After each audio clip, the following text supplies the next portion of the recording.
Kunja Bihari Jaya Gopijana Vallabha Girivardhari Vallabha Girivardhari Yasodanandana Brajajana Ranjana Yasodanandana Brajajana Ranjana Yamuna Tira Vanachari Yamuna Tira Vanachari Jaya Radha Madhava Kunja Bihari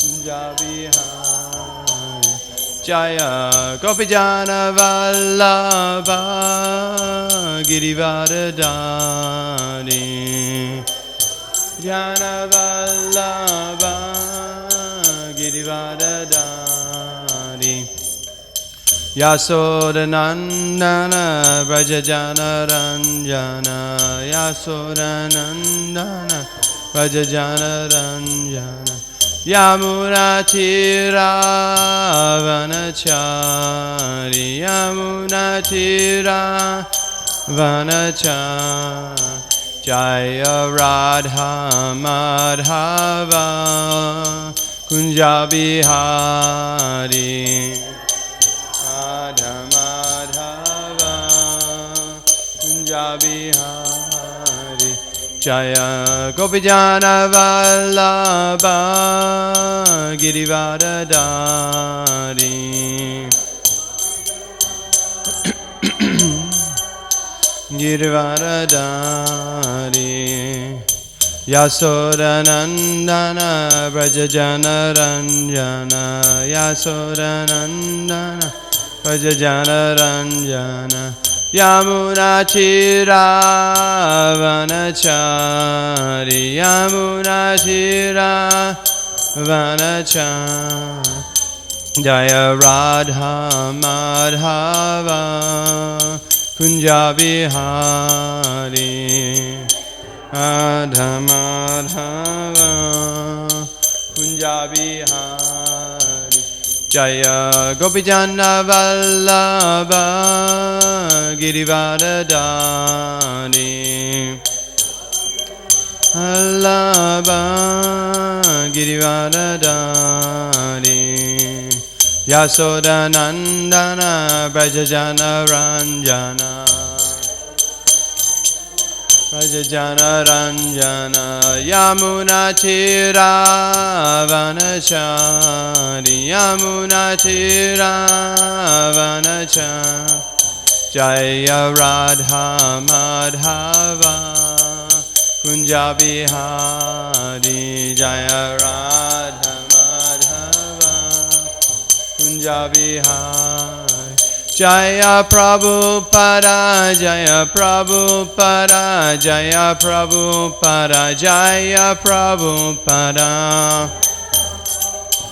Jaya Prabhupada Jaya Prabhupada Jaya Prabhupada Jaya Prabhupada Jaya Prabhupada Jaya Prabhupada Jaya Prabhupada Jaya Prabhupada Jaya Prabhupada Jaya Prabhupada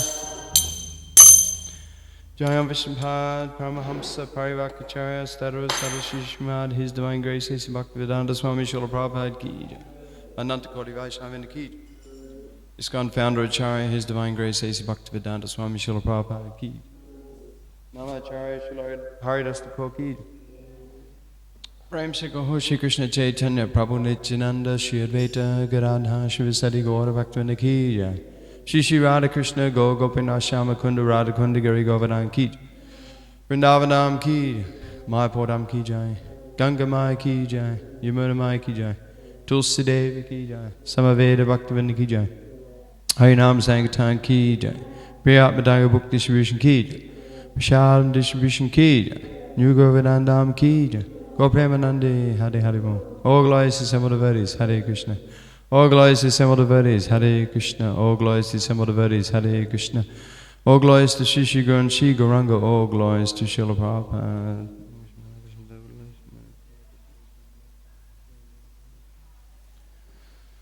Om Namo Bhagavate Vasudevaya.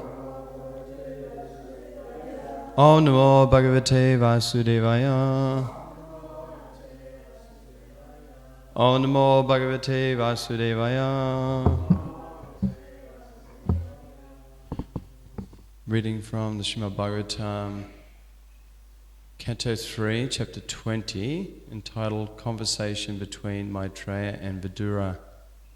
Text 2. Shatta Maha Bhagavata Krishnasya Kantika Sudit Yastatya Jagrajam Krishne Sapatyam Agavaniti Shatta Maha Bhagavata Krishnasya Kantika Sudit Yastatya Jagrajam Krishne Sapatyam Agavaniti Shatta Maha Bhagavata Krishnasya Kantika Sudit Yastatya Jagrajam Krishne Sapatyam Agavaniti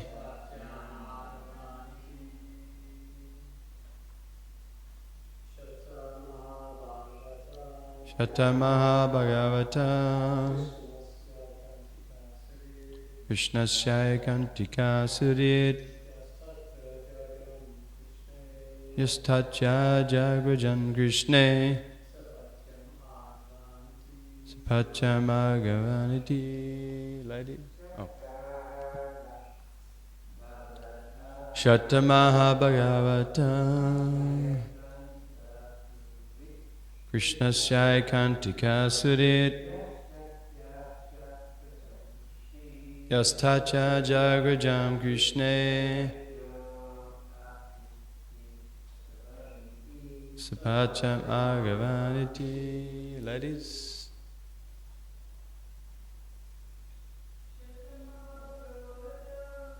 Maha Bhagavata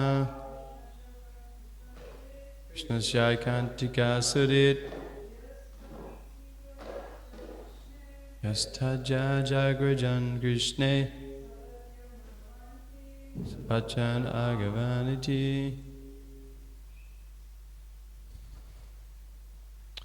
Okay, word for word. Shatta Vidura Maha Bhagavata, a great devotee of the Lord. Krishnasya, of Lord Krishna. Ekantika, unalloyed devotee. Sudit, intimate friend. Yaha, he who. Tat yaja, abandoned. Agrajam, his elder brother. King Dhritarashtra. Krishna, toward Krishna. Sa apatyam, along with his 100 sons. Agavan, offender. Iti, thus. Translation and purport by His Divine Grace, A.C. Bhaktivedanta Swami Srila Prabhupada Ki. Shonaka Rishi inquired about Vidura, who was a great devotee and friend of Lord Krishna, and who gave up the company of his elder brother, because the latter, along with his sons, played tricks against the desires of the Lord. Please repeat. Shonaka Rishi inquired about Vidura, who was a great devotee and friend of Lord Krishna, and who gave up the company of his elder brother because the latter, along with his sons, played tricks against the desires of the Lord. Purport. The incident referred to here is that Vidura left the protection of his elder brother Dhritarashtra, went travelling everywhere to sacred places, and met Maitreya at Haridwar. Shonaka Rishi here inquires about the topics of the conversation between Maitreya Rishi and Vidura. Vidura's qualification was that he was not only a friend of the Lord but also a great devotee. When Krishna tried to stop the war and mitigate the misunderstanding between the cousin brothers, they refused to accept his counsel. Therefore, Shatta or Vidura was unsatisfied with them and he left the palace.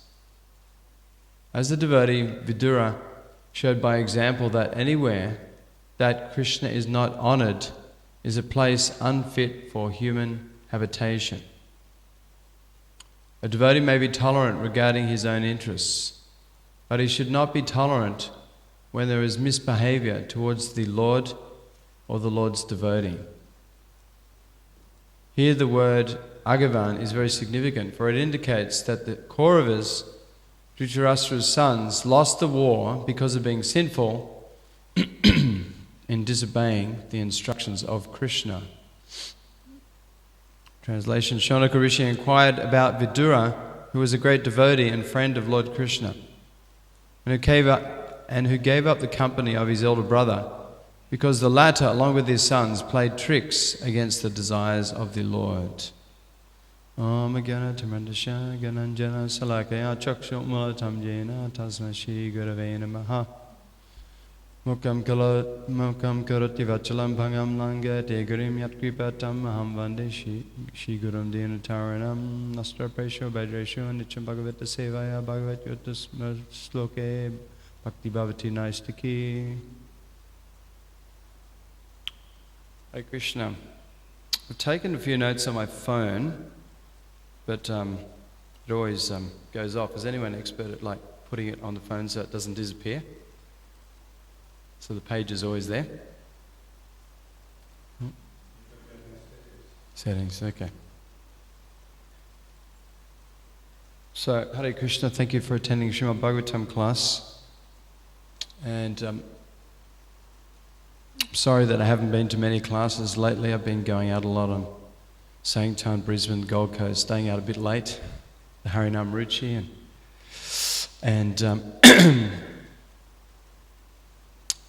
and because it was Kartik, the devotees are doing extra Harinam and book distribution.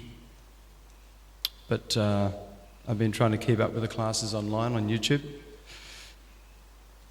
It's not the same as coming to class in the temple though. Usually when you're listening to classes on YouTube, you're doing something else at the same time, so the attention is not fully there. So it's very special if you can come to the temple for Bhagavatam class and hear with rapt attention. So this very nice verse about Vidura. This chapter's conversation between Vidura and the great sage Maitreya. So Vidura, as we know, was the youngest brother of Dhritarashtra and Pandu. But he was one of the important points in this verse, Srila Prabhupada points out in the purport and the verse that he was a great devotee and friend of Krishna. So, great exalted devotee like Vidura has all good qualities, but these are some of the greatest qualities. Is that he was a great exalted devotee, fully immersed in Krishna consciousness, fully immersed in practicing Krishna consciousness, serving Krishna, and preaching Krishna consciousness.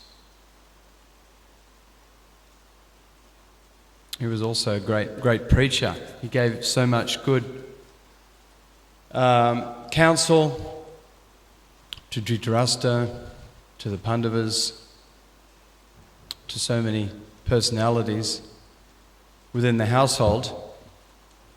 But here we see that he gave up the company of his elder brother Dhritarashtra because his brother Dhritarashtra wasn't ready to hear Vidura's transcendental instructions, because Dhritarashtra was too attached to his evil sons, his 100 sons, headed by Duryodhana. So his Dhritarashtra's attachment was misplaced towards his evil sons, to the detriment of the Pandavas, to the point where he was even willing to have his sons, headed by Duryodhana, try and kill the Pandavas in many ways. Of course, the Pandavas were always protected by Krishna. So even though Duryodhana and his brothers tried to kill them in many ways, they were never successful. And ultimately, as Srila Prabhupada says here, because the Kauravas, they didn't obey the instructions of Krishna, they were destroyed. They were killed. They lost the war. Even before the war, Battle of Kurukshetra, Krishna tried to give good counsel to both sides that they should settle up in a peaceful manner, and the Kauravas should give some land to the Pandavas to rule over. But Duryodhana, as we know, he wasn't even willing to give the Pandavas even, what to speak of one village. They were requesting at least one village to rule over because they're Kshatriyas. Duryodhana wouldn't even give them enough land to drive a pin into. So then war was inevitable. And Krishna even tried to counsel the Kauravas, Duryodhana and the Kauravas, but they couldn't accept his instructions. So ultimately, because they rejected his instructions, they were destroyed. And Vidura, as we see here, he gave up the company of his older brother because of the offences of Dhritarashtra and Duryodhana upon the Pandavas and the Lord. And Vidura went travelling pilgrimage, and this is where he met Maitreya Muni on the banks of the Ganges River at Haridwar.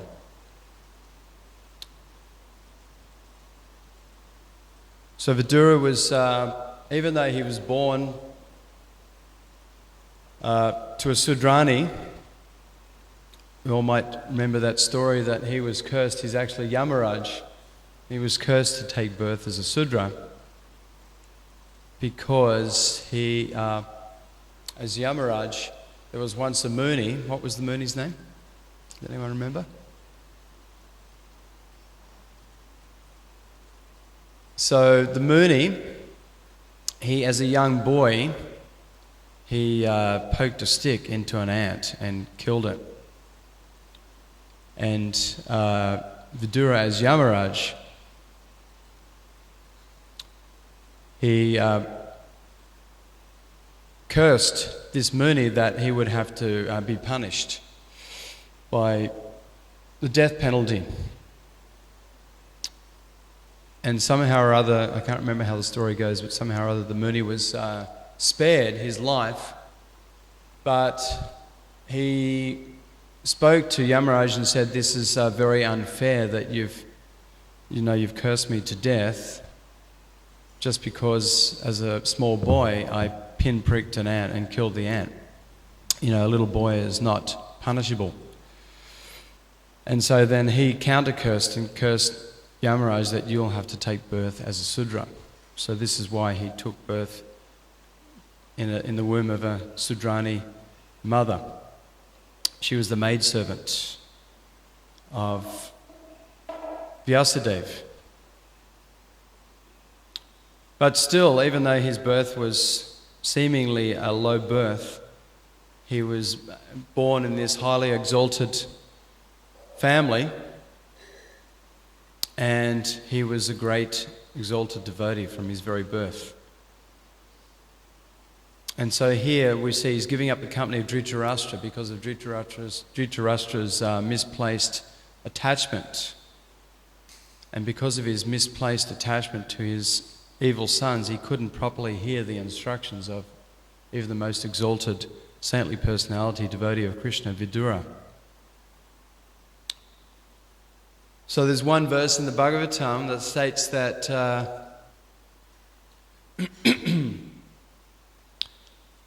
that one thing that causes a disease, like a thorn that causes a disease in your body, you can use the same thorn to pluck out that thorn and cure the disease.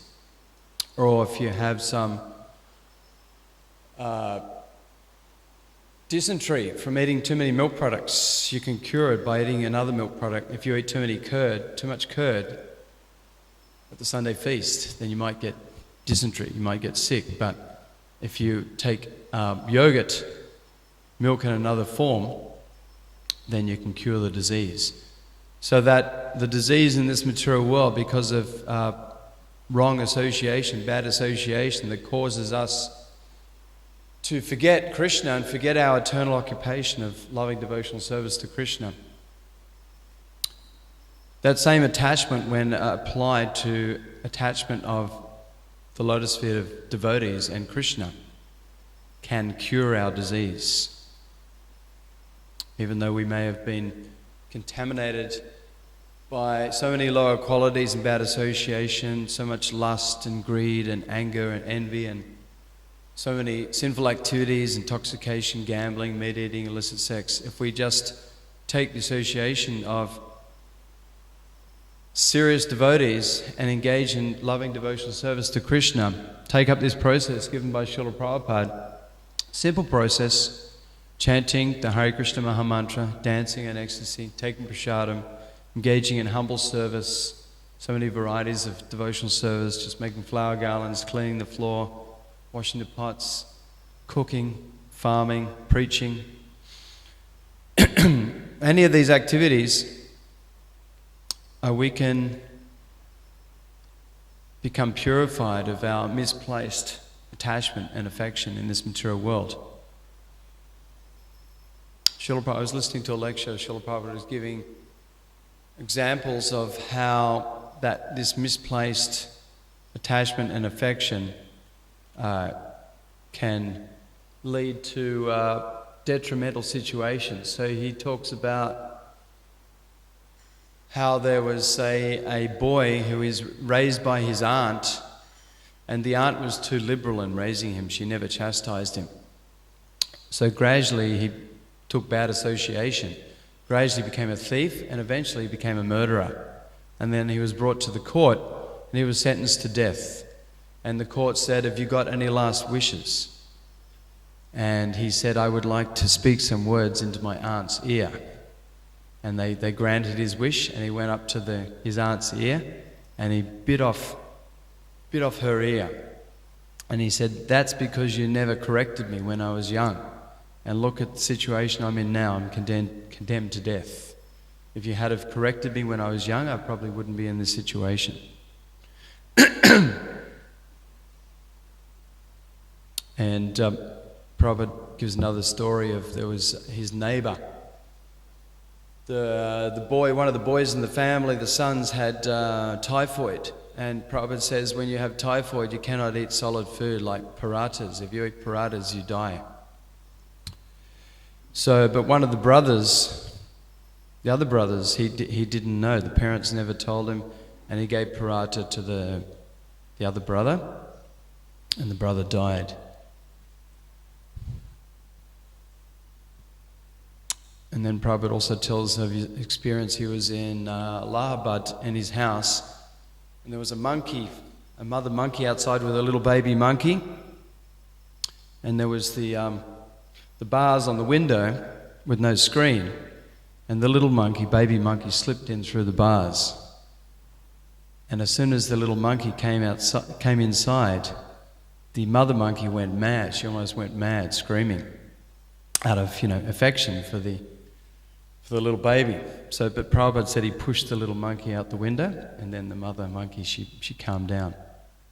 So Prabhupada gives these nice examples of misplaced affection and how people get into very dangerous situations or go mad because of this misplaced affection. So here we see Vidura, even his own brother, he was prepared to give up his own brother, Dhritarashtra, because his brother's association wasn't favourable for Krishna consciousness. Dhritarashtra, as we know, he was blind from birth and also spiritually blind. He had no attachment for the Supreme Personality of Godhead, Krishna. Even though he was born in this great exalted royal family. But Vidura did later on, Vidura came back, right, and preached to Dhritarashtra at the end of the Battle of Kurukshetra.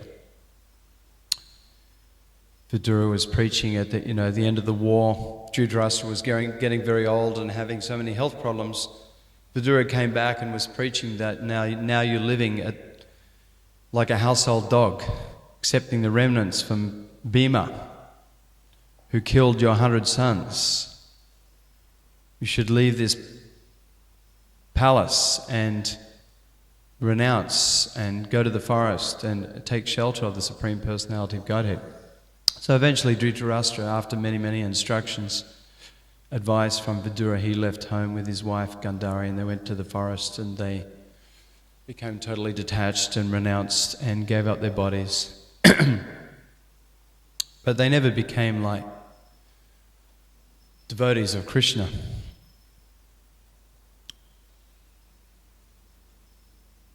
So there's a few other important points Srila Prabhupada touches on here.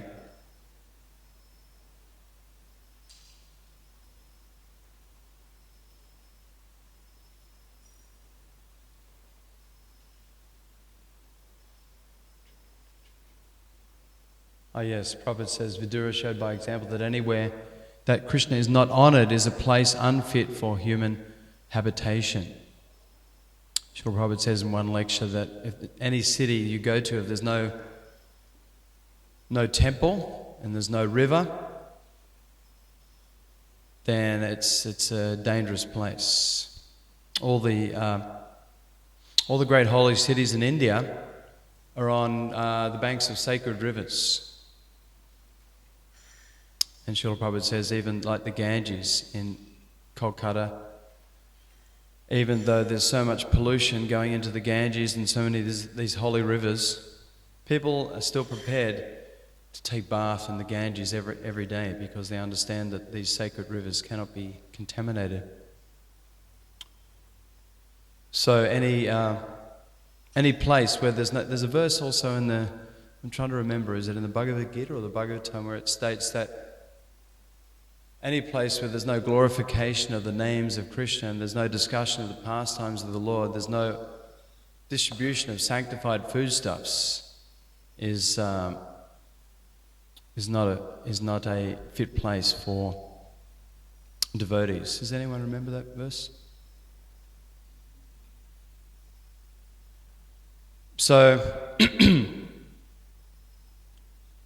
especially in Kali Yuga, there's most places are not conducive for Krishna consciousness. We go out in these big cities, people are completely immersed in the modes of mostly ignorance and passion, fully immersed in sinful activities, like 24 hours a day, their whole lives. And there's no glorification of Krishna, there's no kirtan, there's no offering of prasadam, there's no discussion of the pastimes of the Supreme Personality of Godhead. So, not at all conducive for Krishna consciousness. But even devotees can go to these hellish places and preach Krishna consciousness, and they can transform these places into Vaikuntha. That verse in the Bhagavatam that states that a devotee is like a walking place of pilgrimage.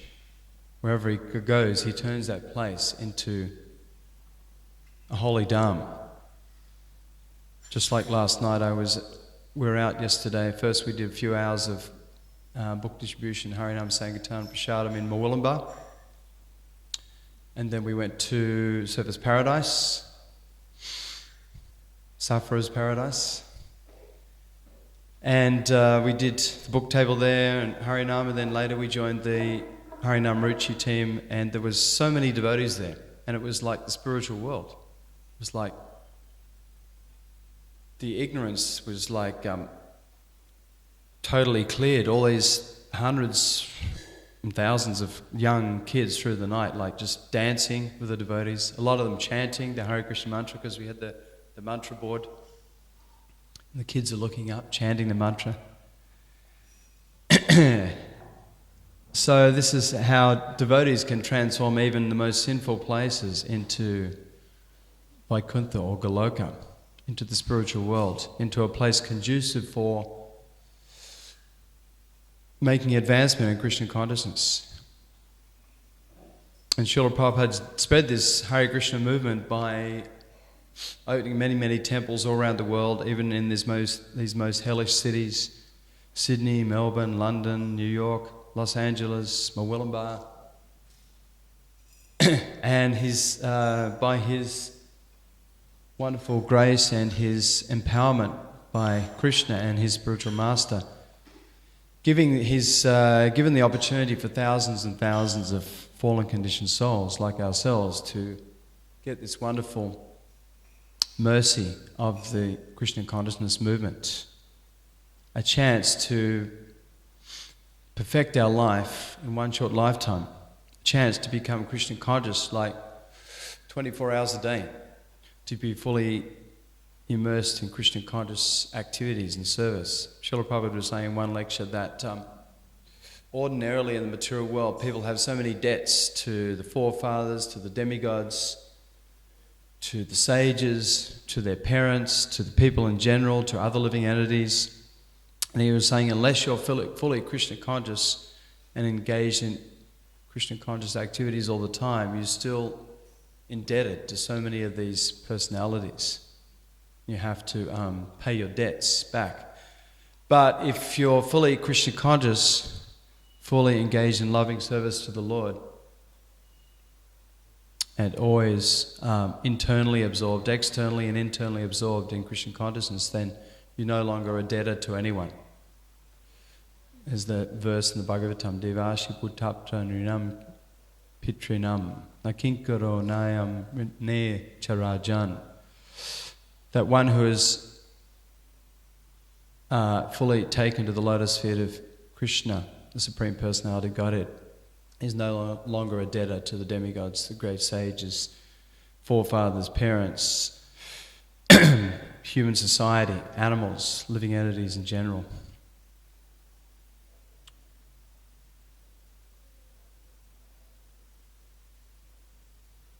So, without Krishna consciousness, any place is not fit for human habitation. They're not conducive places for becoming Krishna conscious, for becoming free from lust, greed, anger. We see that these horrible cities and towns in Kali Yuga, they incite people's lust. Just the whole atmosphere incites people's lust and greed and envy and anger. People are saturated with these qualities. And the whole pushing of society is to just enjoy these sinful activities.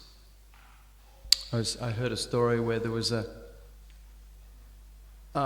some great devotee in Mayapur, and back 100 years ago, he went to Calcutta once, And he just saw like a young boy like embracing a girl on the street. And he said, such a sinful place. I'll never go there again. What to speak of what's happening now, and even these places in India, Kolkata, what to speak of these cities in the Western civilization. All these activities are going on all the time, where people are practically, they're walking around intoxicated all day long, they're eating horrible food, slaughtered in horrible slaughterhouses, so many types of meat. They're practically having illicit sex on the street. And of course a lot of these activities like slaughterhouses are covered from our vision. I worked in a slaughterhouse for a day before I met the devotees, and it's like hellish, like a hellish planet. A pig slaughterhouse, pigs just like screaming all day long, and every day these men, they're like, they're chopping off the heads of these animals, billions of animals slaughtered every year. And people so addicted to, so many heavy forms of intoxication, and they're gambling so much, casinos, horse races, and they're gambling their whole life away. So much immersion in sinful activity, and the devotees are like their only hope. The instructions of Krishna and his devotees in the pages of Srimad Bhagavatam, Bhagavad Gita, this is the only light, the only hope that can give people a chance to make a solution to all their problems of life, make the best use of this bad bargain, this material body. But the human form of life is also a special boon in which we can perfect our life in one short lifetime and go back home, back to the spiritual world. We can become fully Krishna conscious, even though for millions of lifetimes we're considered nitya buddha, practically eternally conditioned, been through all the different species of life. In one short lifetime, we can, by this process, become a pure devotee. This is the goal, to become fully awaken our pure love for Krishna, which is lying dormant within the hearts of everyone. As Srila Prabhupada teaches, it cannot be taken away. It's our eternal birthright of all living entities. And this process is not just dry theory, but we can practically experience by following the wonderful instructions of all the saintly personalities like Vidura, Srila Prabhupada, and the Supreme Personality of Godhead himself, Krishna. We're practically experiencing the higher taste, the Paramdrishya Nivartate, the ecstatic ecstasy in serving Krishna with love. We're getting just some little taste, just the tip of the iceberg, but even that taste is enough to keep us fixed in Krishna consciousness throughout our whole life. What to speak if we become so purified that we experience full Krishna prema. So this process is so powerful. Anyone who takes shelter takes advantage of this process, hearing these instructions, attending the Bhagavatam class, attending Srila Prabhupada's temple programs, taking prasadam, associating with devotees, living in a holy place. These processes are very, very powerful and very, very purifying.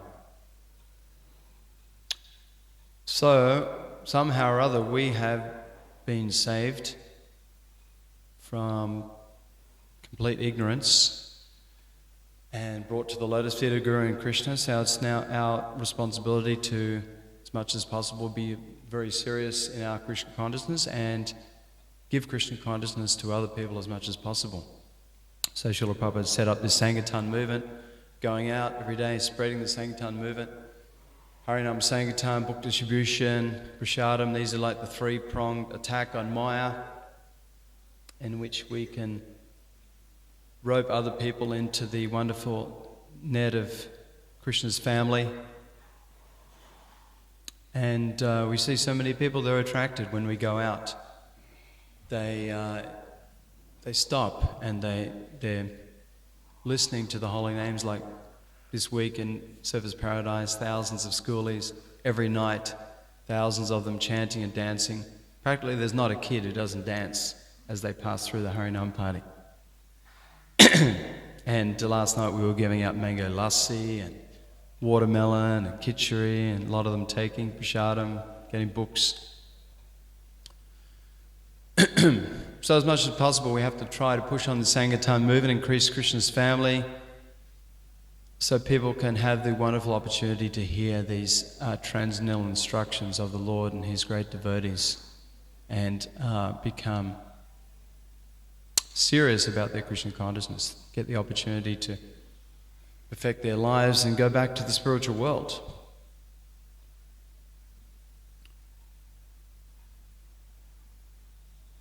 Just like even I remember years ago we used to go to the Melbourne Cup, and we would fundraise there, sell stickers, and I'd have my van there with like chant Hare Krishna, like, and be happy, like the stickers all over it. And we're leaving at the end of the races, and there'd be a shortage of taxis. So some of the people would say, "Oh, can you give us a lift to the city?" And so we'll give you a donation.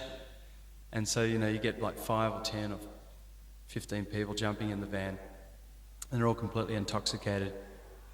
And then I'd get them to chant Hare Krishna on the way into the city. I'd teach them the mantra, and they'd be all opening the windows, and they'd be screaming out to the people on the roads as we're driving into the city, screaming out Hare Krishna to all the people on the side.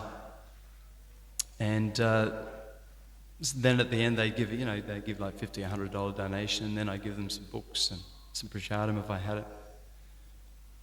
So wherever we are in any circumstance, we should be like thinking how to give people Krishna consciousness, how to, even if they just, as Srila Prabhupada says, even if they touch these books, they're freed from more sinful activities than they could commit in millions of lifetimes. They're guaranteed at least a human birth. They take one mouthful of prasadam. They just hear hear the chanting of Hare Krishna Mahamantra. And people don't realize it. Like even out on Sankirtan, many people, they try and avoid the devotees. They try and walk past, ignore the devotees. But still we understand they're getting immense benefit just by hearing the Hare Krishna Mahamantra. Because the Lord is not different from His holy name. Nama Chintamani Krishnas Chaitanya Rasa Vigraha. That the holy name is not different from Krishna. It's full of all the potencies of the Supreme Lord. It's not under the material modes of material nature. It's all blissful or good. So the holy name is Krishna, the Supreme Personality of Godhead. It's the Yoga Dharma, the process for spreading Krishna consciousness all around the world. And this transcendental distribution of these literatures is the Brihat Mridanga, the greater kirtan. Because everything in these books is to do with Krishna's name, form, qualities, pastimes, and the pastimes, qualities, names, forms of all the great devotees like Vidura. So that's why Prabhupada says every word, even if people read one word, every word is full of unlimited spiritual potency. What to speak if people read a page, even one page, one verse. If we meditate on these wonderful pastimes, these wonderful instructions of Krishna and His devotees, we get so much realization, so much inspiration just by reading one of these verses and purports. What to speak of every day we have the opportunity to hear Bhagavatam, read these transcendental literatures, and give them to other people. How much blessing is there upon us and other personalities. So, we'll finish there. I'll just read the verse again. Shonaka Rishi inquired about Vidura, who was a great devotee and friend of Lord Krishna, and who gave up the company of his elder brother because the latter, along with his sons, played tricks against the desires of the Lord. Does anyone have any questions or comments? Do we have a microphone available? There's a microphone. so that we can hear it on YouTube. And we'd like to welcome His Grace Vijay Gauranga from Sydney, an old friend of mine, many years. Hare Krishna. Thank you for coming. Hare Krishna, thank you, Rupa. My dear friend. Yeah, I suppose I've got a question and a confession. For a long time I can understand like that, I've not eaten meat or been vegetarian vegan since I was 15, not really taken intoxication, drinking. Speak more into the microphone. Oh, sorry. Haven't taken intoxication, drinking, drugs, things like that, and gambling. But I could never understand like really the significance of illicit sex being a sinful activity, and many times I was justifying in my mind that what's really wrong with a man and a woman, even just casually coming together, as long as it was consensual. So it's taken me a long time to understand, and it's been devastating for my spiritual life to transgress that principle, actually transgressing that principle ended leading me to transgressing almost every other principle. Unfortunately, it's like a slippery slope. I remember Dave Marita Swami sometimes saying that if you just want to do a little bit of Maya, you think, oh, this is okay, or go into a little bit of Maya, then before long you're all the way in. So literally, like, I've been like all the way in Maya because of just neglecting that. I always felt like what's really wrong with that, especially perhaps, obviously it's justified within a relationship, within a marriage. And then if my justification was if that pleasure's not really there in the marriage, then it's okay to get it outside. And even the partner was saying, no, that's okay, I don't really feel like engaging in that, just it's fine, you go outside and enjoy a bit of that pleasure. But I suppose I've answered my own question. My understanding now is that illicit sex keeps you in the bodily concept of life. So I suppose I've answered my question, but I'd like to, for you to say exactly, if people can't understand why it's detrimental for society, for spiritual life. Yeah, maybe just elaborate on why sex between a man and woman outside of marriage is harmful. Well, yeah, like you were saying, it puts us more in the bodily conception of life. Prabhupada says these sinful activities, they destroy the finer qualities, like illicit sex destroys cleanliness, not only externally, people can get so many diseases, but internally takes us away from Krishna consciousness because it incites our lust and selfish desire. And like the Bhagavad Gita says, it burns like fire and is never satisfied. That lust increases more and more the more you indulge. And of course Krishna says, no sex life on religious principles for creating a God-conscious child, that is me, that I am that activity. So that is a spiritual activity, non-different from Krishna, if you're engaging in that activity to create a Krishna-conscious child. But anything outside of that, is strictly speaking, is considered illicit. But then devotees may be at different degrees, and they're following these principles. Some may not be able to follow so strictly, but they can still, it's just sex life within the marriage, and they stay with their married partner, their whole life. They're very dutiful. Others may be, stricter in that principle, and they're more absorbed in Krishna consciousness, getting more of a higher taste. They may not need that bodily satisfaction. But generally we see in society where there's no training in these higher principles that there's no restrictions. This principle of illicit sex, it leads to a lot of problems in society. People can't even keep with that restricted sex life with their married partner. They have so many relationships on the outside, and they go to prostitutes. Like Prabhupada says, even though the big leaders, the politicians, all the people who are people are looking up to these so-called leaders, the politicians, the movie stars, the rock stars. Many of them, going to prostitutes, So it's a big problem in society, and Prabhupada says whatever, like the verse in the Bhagavad Gita, whatever action that common man follows us, whatever action that great man performs, the common men follow. So we see the result in modern society. There's so many problems because of unrestricted sex life, so many illegitimate children, unwanted children, abortions, so many diseases. So this is the result of unrestricted sex life. But yeah, you're right, it's a slippery slope. Like if you give 1 inch to Maya, then she can take a mile, If you just indulge in breaking a little bit of these principles, before you know it, you can be breaking them all. And many devotees, may have experienced that.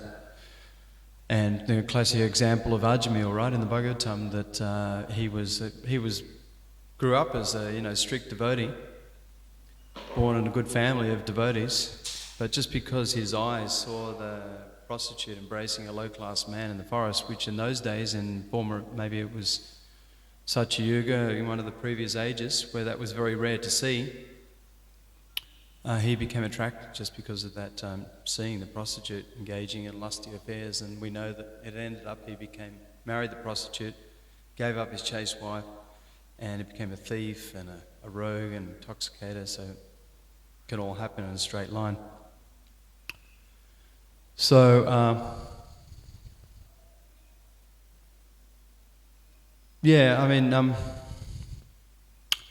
devotees have to, Prabhupada's given these strict guidelines, but devotees in their own household, if they're married in grihastha life, have to, make their own standards. Some devotees may not be able to come up to that standard straight away, but if they still practice Krishna consciousness at the same time, gradually they'll get more and more purified and get a higher taste, and eventually, especially as the body gets older, generally, if one practices Krishna consciousness, that taste for material enjoyment sort of wanes away.